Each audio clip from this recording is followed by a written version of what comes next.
They say Dean Martin could disarm anyone with a joke. But that day his smile arrived last, after a very long pause. It wasn't a stage, not even close. It was a tired hotel conference room converted into a press lounge, low ceiling, beige walls, a row of metal chairs that had seen better conventions. The light hummed from a crooked fluorescent fixture, giving everything a faint yellow bruise. Stale coffee, cold cigarette smoke, and the ghost of last night's bourbon hung in the air. A folding table held ashtrays, paper cups, a sweating pitcher of water. On the far side, a handful of reporters clustered with notebooks and tape recorders, jackets off, ties loosened. A PR man hovered near the door like a nervous usher. Dean sat in a padded chair by the wall, suit impeccable despite the hour, a glass of what looked like whiskey by his elbow, and wasn't. The familiar slouch was there, the easy half grin almost in place. Cameras pointed at him, hungry for exactly that.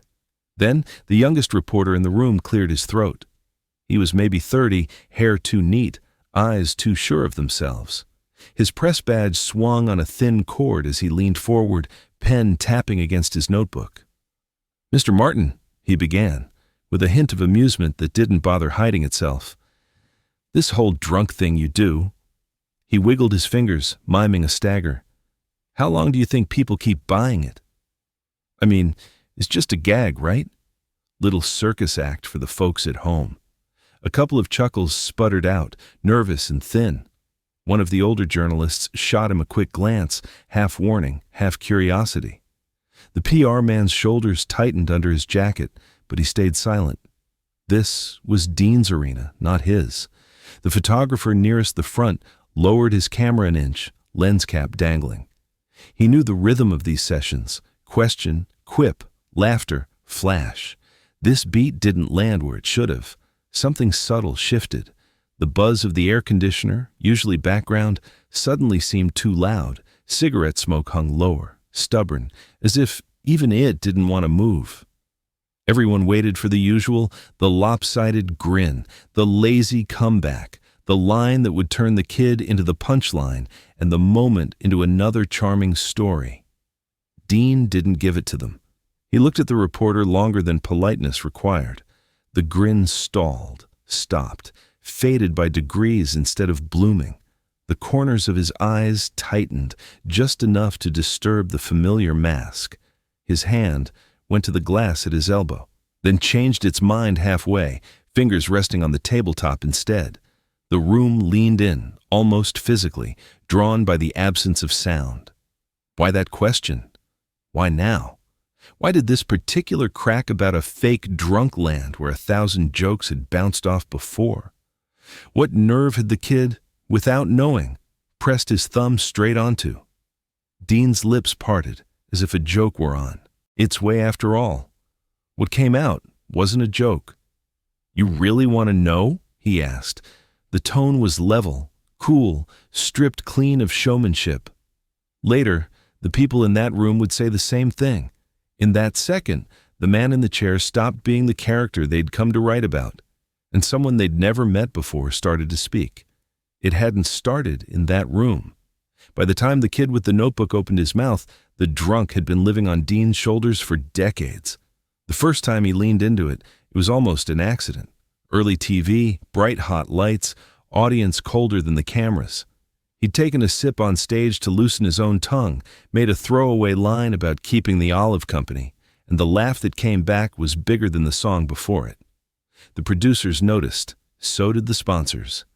Little by little, the glass became a prop, the stagger a touch broader, the slur on a consonant, just enough to make people feel like they were in on something naughty and harmless.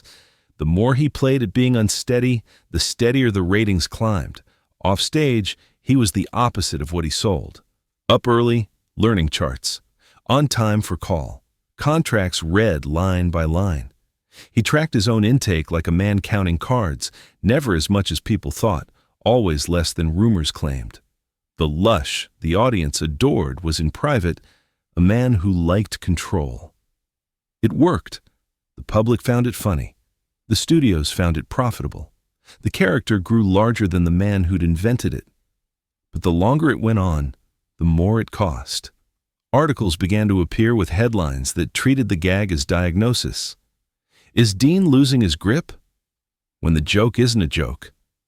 Columnists who'd never shared a table with him wrote as if they knew the contents of his bloodstream. A director once murmured, half joking, "We can't give you the heavy scene, pal. People won't believe you're sober long enough to mean it." At home, the bleed-through was worse. A daughter, still young enough to take television at face value, had once stood in the doorway and asked, serious as church, "Daddy, do you drink like that when we're asleep?" He'd laughed then, because that was his first instinct. Then he'd seen the crease between her eyes and sat down on the bed to explain the difference between pretending and being, and why so many grown-ups couldn't tell. In the business offices, the mask hardened into policy. Behind one closed door, a network man with a heavy ring had leaned back in his chair and said, "Look, Dean, the audience loves the guy who doesn't quite have it together. You start walking too straight, they might walk to someone else. Don't fix what's paying all of us, huh?" They'd nodded, because there were payrolls attached to that persona. Musicians, crews, families. Somewhere in there, the choice stopped feeling like a choice. Still, every so often, a headline or a careless remark would leave a mark. Not because it called him fake, but because it suggested there was nothing under the act, as if he were hollow once you set the glass down. That afternoon in the hotel lounge, the tank had been filling for a long time. A long tour, an argument the night before with someone who told him, gently but firmly, that they were tired of people assuming they lived with a stumbling clown. A morning spent reading a clippings folder where one critic referred to him as a lovable mess you wouldn't trust with anything important. So when the young reporter smirked and called his work a circus act, he wasn't just poking at a routine. He was jabbing at the one bargain Dean had made with the world. "I'll give you this mask if you'll let me keep whatever's underneath it to myself." In the corner of the room, one of the older journalists shifted, sensing trouble. "Careful, kid," he muttered, almost under his breath. The younger man, feeling eyes on him and mistaking it for admiration, pressed on. "I mean," he added, shrugging, "if it's real, that's one problem. If it's not, then you've been fooling folks a long time, haven't you?" He thought he was being clever. What he'd actually done was put his thumb straight on the bruise Dean Martin had spent half a career pretending didn't hurt. Silence fell, but not the easy kind.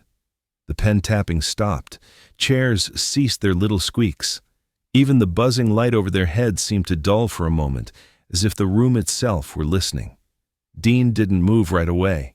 He just looked at the young man, the way you look at a photograph you're not sure you want to remember. The casual slump that had charmed 1,000,000 viewers straightened by a fraction. His shoulders squared. The famous lazy gaze sharpened, pupils dark and steady. The kid shifted in his seat, mistaking the pause for uncertainty. He pushed his luck. "I mean," he added with a dry little laugh, "either you're really that lit all the time, which doesn't sound too good, or you've been selling everybody a lie. Which is it?" Across the table, one of the older writers finally spoke up. "Easy, son," he murmured, not quite loud enough to be formal, but enough to register. "You got your quote." The reporter ignored him, eyes fixed on his subject. He'd smelled something and wanted more. That was how you made a name in the business, he'd been told. You found the crack in pride. At the end of the row, the PR man lifted a hand in a tiny, useless gesture. "Half, wrap it up, half, for God's sake, stop!" No one took the cue. Dean reached for the glass beside him. It wasn't bourbon, it was just water, clear as the look he gave the kid. He picked it up, turned it once between his fingers, then set it down again very carefully. The bottom touched the tabletop, with no more than a click, but the deliberateness of the motion sent a small shiver through the group. There was no anger in his face. That would have been easier. What showed instead was a kind of narrowed stillness, the expression of a man who has finally decided to stop letting someone else define the conversation. From behind a camera, the photographer watched the change with a professional's instinct. The mouth hadn't tightened much. The lines around the eyes hadn't deepened dramatically. but the light in them had shifted from amused fog to hard focus. He slid his finger away from the shutter. Some moments you didn't interrupt with a flash. The young reporter felt something then, some part of his brain registering that this wasn't going to play out as a cute soundbite. His pen, still poised over the notebook, stopped scratching, but it was too late to back away gracefully. Dean leaned forward, elbows coming to rest on his knees, folding his tall frame without hurry. The chair creaked once. The movement drew every gaze in the room like a magnet. No one coughed. No one shuffled papers. Somewhere out in the hallway, a door thudded shut, muffled and distant. In that cramped lounge, the only audible sound was the faint click of someone's retractable pen, nervously snapping in and out. When Dean finally spoke, it would not be as the easygoing character they'd all come to expect. It would be as the man who'd carried that character for years, along with the bill it had run up. He let the silence sit a beat longer, then spoke so quietly the room had to lean toward him. "You asked if I'm fooling folks," he said. "So listen close, 'cause I don't say this twice." He wasn't looking at the reporter now. His eyes had gone past him, toward some blank spot on the far wall where there were no notepads, no microphones, no curious faces, only whatever he'd been carrying all those years. "That drunk you see on TV," Dean went on, "that's the part I let you laugh at. That's the costume." He tapped the untouched glass, knuckle against glass, a soft, hollow sound. "This," he said, "is a prop. The bills, the funerals, the nights you don't sleep, those aren't. One of them I can put down when the red light goes off. The other one doesn't have an off switch." No one moved. "You worry they're being fooled," he added, eyes finally coming back to the kid. "I worry they're being spared. I fake the part you can handle. The rest of it," he gave a faint, humorless smile, "you wouldn't want in your living room." He didn't raise his voice. He didn't harden it. The words landed anyway, soft as they were, cutting cleaner than any insult could have. For a moment, the press lounge might as well have been a church. The older reporters stared at him over the tops of their glasses. One of them had the sense to click his pen closed, as if to mark the end of something. The PR man's hand fell from the air. There was nothing left to manage. The young reporter's face flushed, then drained. His clever follow-up died on his tongue. He looked down at his notebook as if the lines on the page might tell him how to climb back out of the hole he'd dug. Above them, the fluorescent light hummed on. Somewhere far down the corridor, a housekeeping cart rattled past, wheels squeaking, a reminder that outside this little pocket of truth, the hotel kept turning. Dean pushed his chair back, the legs scraping softly on the worn carpet. He rose, slow, unhurried, the way a man gets up when he's decided he's said enough for one lifetime on a subject. He gave a brief nod toward the cluster of faces, polite, distant, an acknowledgement rather than a curtain call. "That's your answer, pal," he said. "Print it, don't print it, but don't tell me who's real." He touched the PR man lightly on the arm, a signal more than a gesture. "We're done here."